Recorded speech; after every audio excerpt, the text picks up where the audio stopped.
नमस्कार, मैं हूं शुभे मिश्रा आपके साथ और आज हम आपके लिए लेकर आए हैं न्यूज 18 स्पेशल बुलेटिन। और इस खास बुलेटिन में आज हम बात करेंगे चिराग पासवान की, जिनका दिल दिल्ली में लग ही नहीं रहा है। मन बिहार के चुनावी मैदान में उतरने का है। चिराग किस सीट से चुनाव लड़ेंगे ये आज हम आपको बताएंगे। साथ ही बात लालू परिवार की करेंगे।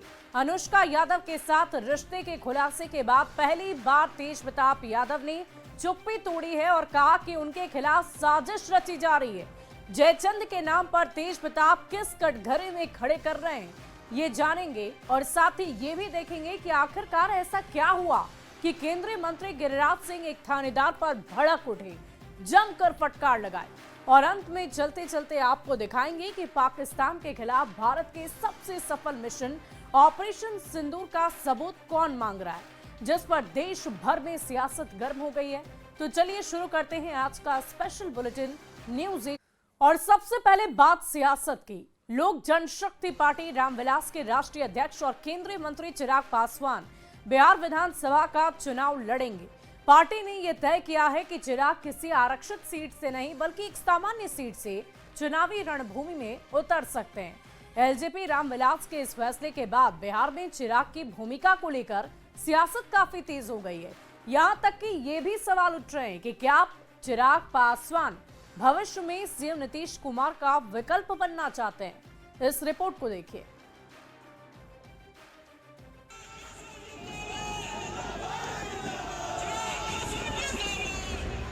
घनी गहरी दाढ़ी, चिराग सा चेहरा, नीली आंखें, सजी दाढ़ी, हाथ में रंग बिरंगे कलावा। बिहार फर्स्ट, बिहारी फर्स्ट का जुबां पर नारा।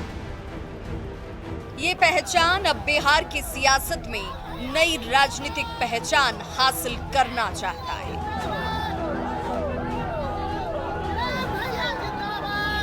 चिराग पासवान मोदी मंत्रिमंडल में एक बड़े कैबिनेट मंत्री हैं, पर उनका मन बिहार में बसता है। चिराग का बिहार विधानसभा चुनाव के मैदान में उतरना लगभग तय माना जा रहा है।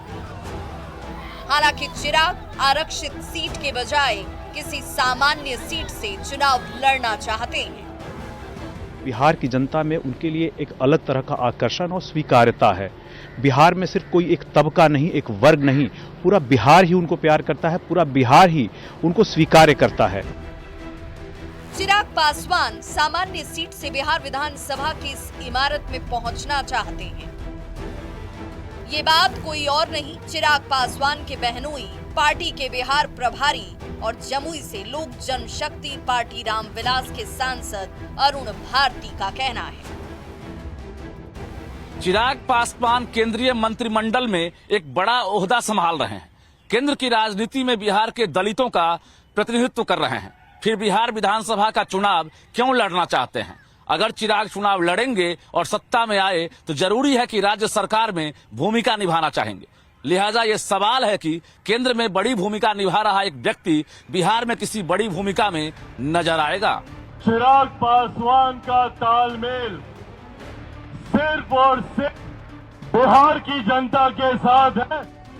बिहार चुनाव का वक्त जैसे जैसे नजदीक आ रहा है, चिराग पासवान के राजनीतिक इरादों को लेकर उनकी पार्टी सियासी चिराग के पिता रामविलास सदैव आरक्षित सीट से चुनाव जीतते रहे।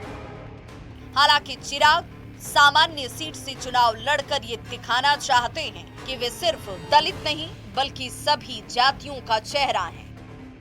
राज्य सरकार में वो एक अपना स्पेस लेना चाहते हैं ताकि आने वाला भविष्य और इनकी पार्टी के लिए बेहतर हो सके।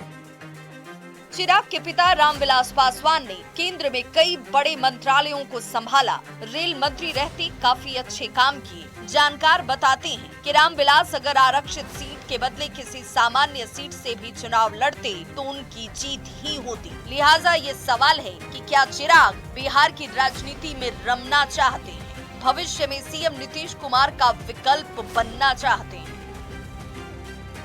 पटना संवाददाता रजनीश कुमार, विनीता मिश्रा और संजय कुमार के साथ ब्यूरो रिपोर्ट न्यूज 18।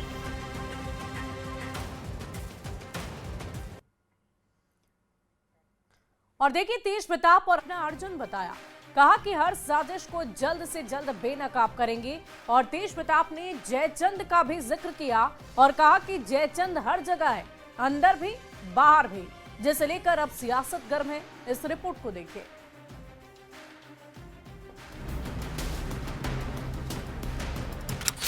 वो शनिवार का दिन था, 24 मई 2025, जिस दिन बिहार के पूर्व मुख्यमंत्री लालू प्रसाद और राबड़ी देवी के बड़े बेटे तेज प्रताप यादव के सोशल मीडिया अकाउंट से इस तस्वीर को साझा किया गया।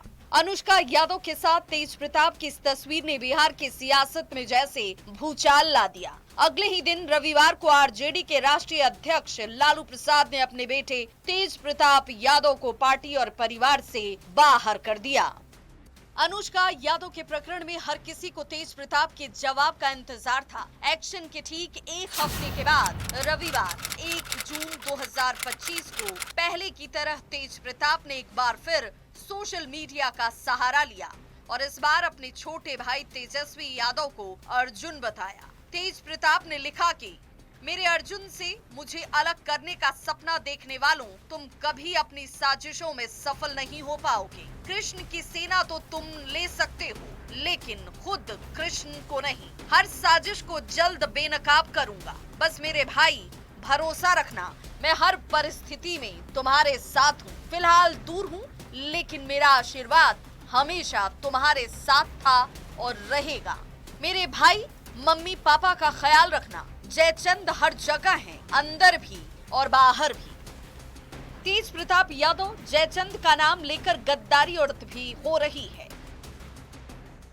तेजस्वी जी इन सभी बातों से किनारा कर रहे हैं, सोच रहे होंगे कि सल्तनत पर एक अधिकार हो जाए, लेकिन तेजू भैया भी कहां मानने वाले हैं। यह जयचंद कौन है वो तो स्वयं तेज प्रताप जी बताएंगे कि उनके परिवार में जयचंद और मीर जाफर कौन है, कौन उनके खिलाफ षड्यंत्र कर रहे हैं, उनके खिलाफ कौन साजिश कर रहा है, कौन जयचंद्र है, यह तो खुलकर बताना चाहिए। वैसे राजद में इतनी गुटबंदी है कि हर नेता एक दूसरे को जयचंद्र बता सकता है। तेज प्रताप और अनुष्का यादव के प्रकरण को लेकर सियासी गलियारे में खलबली मची हुई है। रविवार को तेजस्वी पर लिखने से पहले तेज प्रताप ने लालू और राबड़ी को लेकर भी एक भावुक पोस्ट किया और लिखा, मेरे प्यारे मम्मी पापा, मेरी सारी दुनिया बस आप दोनों में ही समाई है। भगवान से बढ़कर आप और आपका दिया कोई भी आदेश है। आप हैं तो सब कुछ है मेरे पास। मुझे सिर्फ आपका विश्वास और प्यार चाहिए, ना कि कुछ और। पापा, आप नहीं होते तो ना ये पार्टी होती और ना मेरे साथ राजनीति करने वाले कुछ जयचंद जैसे लालची लोग। बस मम्मी पापा, आप दोनों स्वस्थ और खुश रहें हमेशा। अपने दोनों ही पोस्ट में तेज प्रताप यादव ने जयचंद का जिक्र किया, जो अभी भी राजनीतिक रहस्य ही बना हुआ है। देखना होगा कि सियासी पहेली को तेज प्रताप कब तक सुलझाते हैं और जयचंद का असली नाम दुनिया को बताते हैं। पटना संवाददाता विनीता मिश्रा और संजय कुमार के साथ ब्यूरो रिपोर्ट, न्यूज़ 18। और इधर साहिबपुर कमाल थाना इलाके में हिंदुस्तानी आवाम मोर्चा के नेता की हत्या और लगातार घट रही आपराधिक घटना से केंद्रीय मंत्री और बेगूसराय से सांसद गिरिराज सिंह खास तौर पर नाराज हैं। उन्होंने पुलिस की कार्यशैली पर नाराजगी जाहिर की है और साथ ही साथ साहिबपुर कमाल के थाना प्रभारी को जमकर फटकार भी लगा दी। आखिरकार क्यों पुलिस अधिकारी की गिरिराज ने लगाई है क्लास, इस रिपोर्ट में आपको दिखाते हैं।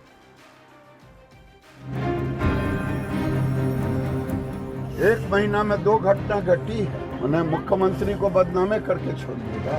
बेगूसराय पुलिस की कार्यशैली को लेकर केंद्रीय मंत्री और स्थानीय सांसद गिरिराज सिंह खासे नाराज हैं। साहिबपुर कमाल थाना के संदलपुर गांव के निवासी पर पुलिस पदाधिकारियों पर उतार दी, साथ ही जमकर फटकार भी लगाई है। आपने क्या कार्रवाई की जब इसके बहन बहनों को हेरू दे रहा है? आप लोगों ने क्या किया? एसपी को रिपोर्ट किया, मुंगेर के एसपी से बातचीत हुई। 1 महीना में 2 घटना घटी है।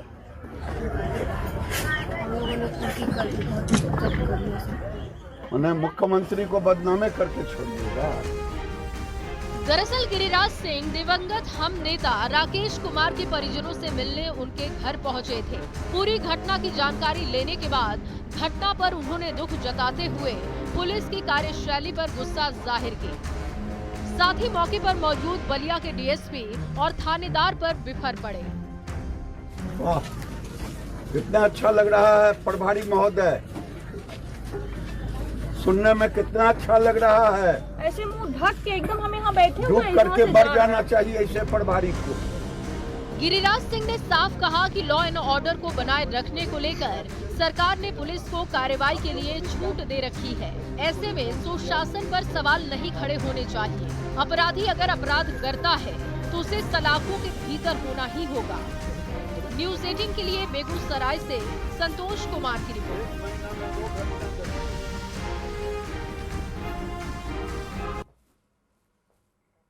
और हिंदुओं के मंदिरों पर बार बार हो रहे हमले का सिलसिला थमने का नाम ही नहीं ले रहा है।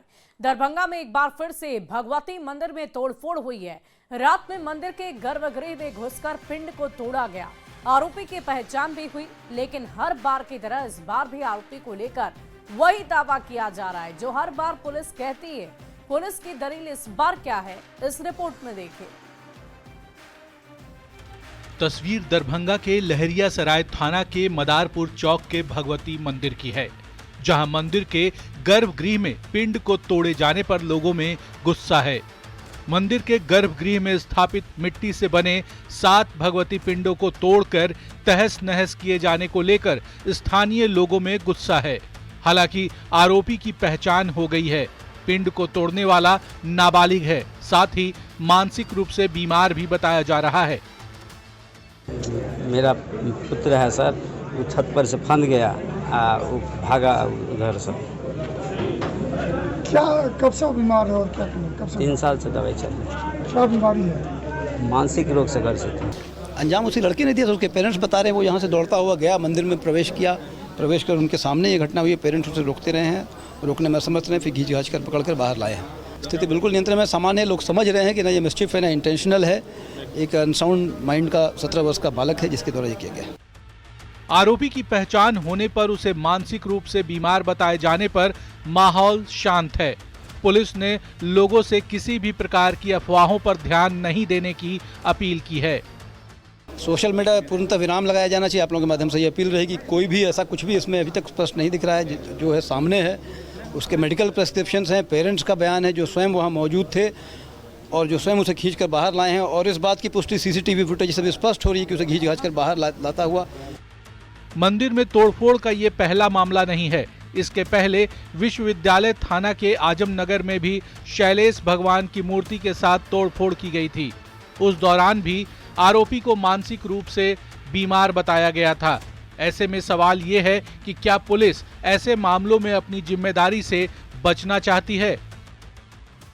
पुलिस और स्थानीय लोगों को सतर्क रहने की जरूरत है कि जो सांप्रदायिक तनाव जो है जो बन जाता है, जिसको लेकर यहाँ भी कुछ देर के लिए सांप्रदायिक तनाव बन सा गया था, लेकिन स्थिति अभी सामान्य है। पुलिस यहाँ कैंप कर रही है। विपिन कुमार, न्यूज़ 18 दरभंगा। पहलगाम में हुए आतंकी हमले का मुंहतोड़ जवाब भारत ने पाकिस्तान को उसके घर में घुसकर दिया है। दुश्मन देश में आतंकियों के ठिकानों को रातों रात ध्वस्त कर दिया। सीमा पार आतंकिस्तान के घर में घुसकर भारतीय सेना ने अपना शौर्य और पराक्रम दिखा भी दिया। लेकिन अब अपने ही देश में ऑपरेशन सिंदूर पर सवाल उठ रहे हैं। सीडीएस जनरल अनिल चौहान के एक इंटरव्यू के बाद कांग्रेस अध्यक्ष मल्लिकार्जुन खड़गे ने मोदी सरकार पर देश को गुमराह करने का आरोप लगाया। इस रिपोर्ट को आप भी देखिए।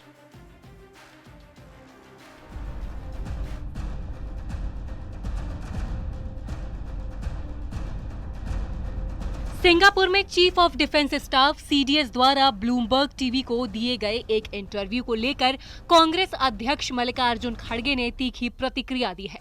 इंटरव्यू के दौरान सीडीएस से ये सवाल किया गया था कि क्या भारत पाकिस्तान संघर्ष के दौरान भारत का भी कोई जेट विमान पाकिस्तान ने गिराया था। इस पर सीडीएस द्वारा दिए गए जवाब पर कांग्रेस अध्यक्ष मल्लिकार्जुन खड़गे की प्रतिक्रिया आई है। उन्होंने मोदी सरकार पर गुमराह करने का आरोप लगाते हुए संसद का विशेष सत्र बुलाने की मांग की है।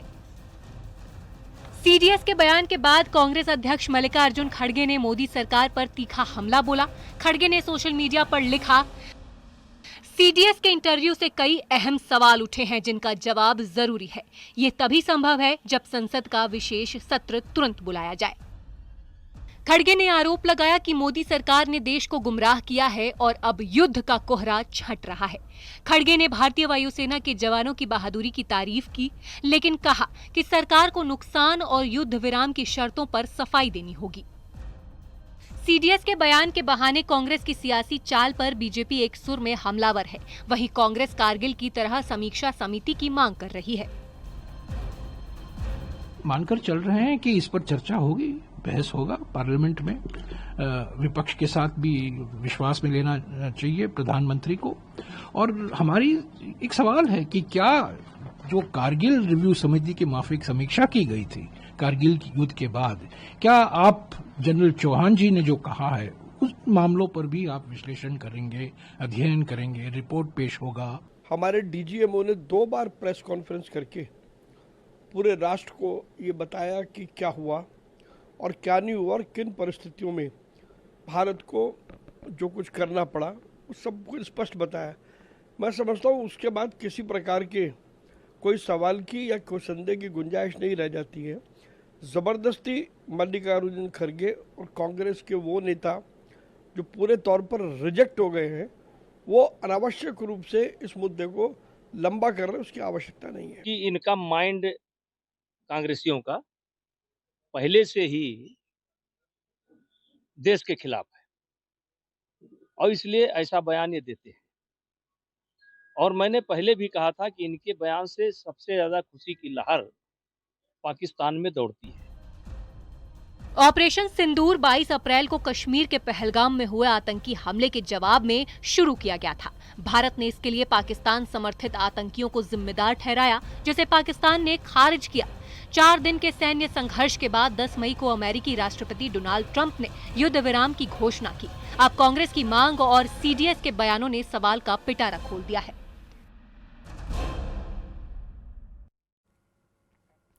और न्यूज 18 के स्पेशल बुलेटिन में अभी के लिए बस इतना ही। आप बने रहे न्यूज 18 बिहार झारखंड के साथ।